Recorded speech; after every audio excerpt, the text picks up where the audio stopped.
Eu estou aqui com a Marina, grata satisfação de conhecê-la aqui na Fazenda Painal. E ela tem um exemplo de vida muito forte, corajoso. E eu quero muito que ela fale um pouquinho para nós, porque é uma lição a vida dessa mulher. Obrigada. Bom, meu nome é Marina, hoje eu tenho 32 anos e com 19 anos, em 2011, eu fui presa por tráfico de drogas, fazia o uso da cannabis e cidade pequena, acabei assinando um tráfico de drogas.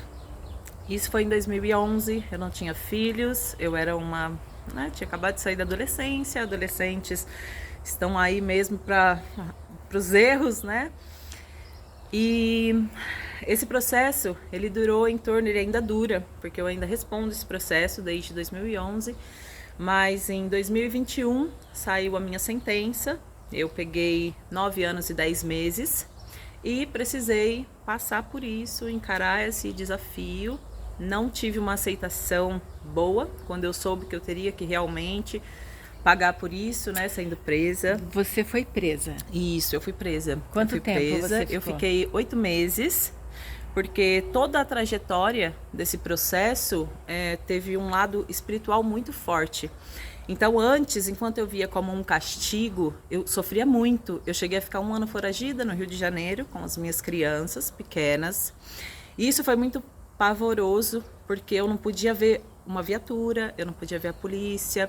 Já aconteceu de a polícia parar na porta da minha casa, não era nada comigo, mas a coincidência de ser na porta da minha casa, eu ter que pegar as crianças e correr para o mato e passar a noite no mato. Então, quando isso começou mesmo a me pegar, que eu como mãe não poderia estar fugindo, e tudo começou a andar para trás, né, enquanto eu fugia.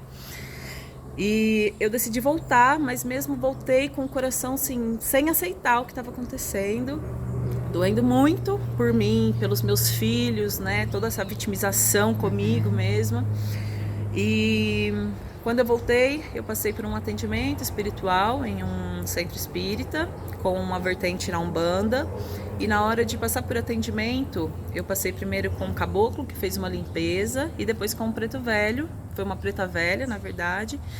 E que ali, naquele momento, ela me passou que esse processo, que eu teria esse desafio que surgiu na minha vida, não era dessa vida, eram resquícios de vidas passadas e que eu tinha que estar dentro desse processo porque eu seria usada como uma ferramenta divina.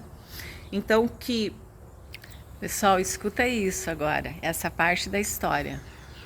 Então, eles disseram que não seria naquele momento, porque eles trabalhariam ainda a aceitação dentro do meu coração e que quando eu aceitasse, eu mesma iria até a delegacia e iria me entregar.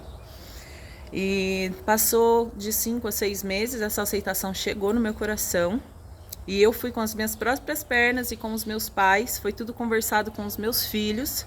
Eu deixei claro para os meus filhos que eu estava indo para um lugar para pagar por algo que eu fiz, que não era correto perante a lei, que não é certo, não é legalizado, e que eu teria que pagar, arcar com os meus atos, deixando claro para eles já sempre, né, sobre a gente arcar com os atos.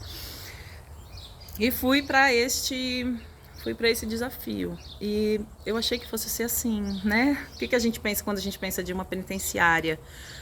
Só coisa ruim o que vem. Hoje, olhando hoje, eu vejo como um presente na minha vida, porque eu tive a oportunidade de entrar e ir direto para um sistema do semiaberto. Eu não fui para o sistema fechado, então eu fui para o sistema do semiaberto, época de pandemia, e eu podia trabalhar de dia e voltava para a cela à noite. E nisso eu fui trabalhar com a diretora de produção e trabalho da penitenciária de Guariba, Dona Marlene, maravilhosa também, muito humana. E conversando com a Dona Marlene, falando para ela um pouco mais da minha história, ela me permitiu levar a meditação e o yoga para dentro da penitenciária. E a meditação e a yoga foi um assunto que nós estávamos em 180 mulheres, e das 180 mulheres, ninguém nunca havia ouvido a palavra yoga. O meu apelido ficou como Yoga. até hoje, se eles falam do meu nome, ficou como algo muito marcante, né? Eles ficou como yoga. O meu nome, a minha história, lá ficou bem marcado. E vocês praticavam dentro da prisão? E nós praticávamos e as meninas gostaram muito da experiência, né? E como a gente não tinha rádio no início, eu começava com uma meditação, íamos para o exercício e depois a gente fazia mais um pouquinho da meditação. E após os exercícios, na última meditação, eu cantava alguns mantras. Uau. Enquanto elas meditavam. E eu conseguia sentir a emoção acontecendo ali na minha frente com todas aquelas mulheres, e elas não faziam ideia de o que estavam gerando dentro delas, que bárbaro, que faziam elas chorarem, porque para muitas pessoas o choro é uma vergonha. Então isso também foi uma quebra de barreira, porque eu levei que o choro ele não é uma vergonha, né? O choro ele é na verdade uma emoção também, né, que a gente precisa pôr. Limpeza, é uma cura, isso, né? É uma cura.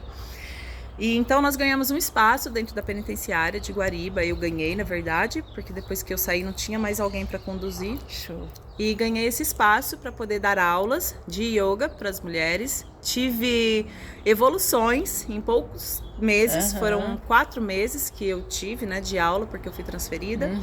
Mas nesses 4 meses eu tive uma mulher que ela era totalmente travada, acima do peso, e dentro de 4 meses ela nunca faltava das aulas. Em 4 meses ela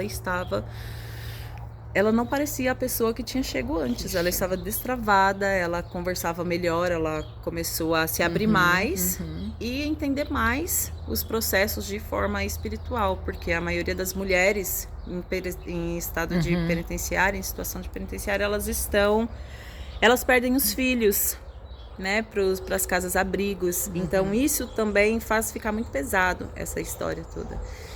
E elas conseguiam chegar em um certo alívio. E isso para mim foi... Qual é a tua mensagem para as pessoas na vida? Ai, se vocês acreditam, então vão atrás, pessoal. Vão atrás. E tem uma mensagem daquela sessão do Espiritismo da segunda-feira que ficou muito forte para mim, porque eu tinha que estar naquela sessão, e a mensagem é: ajuda-te e os céus o ajudarão.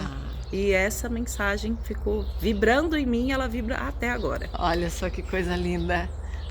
Gente, olha só, ela foi um super exemplo dentro da prisão. Todos os lugares são sagrados. Basta estarmos conectados com a nossa missão. E estar a serviço, né? Estar a serviço.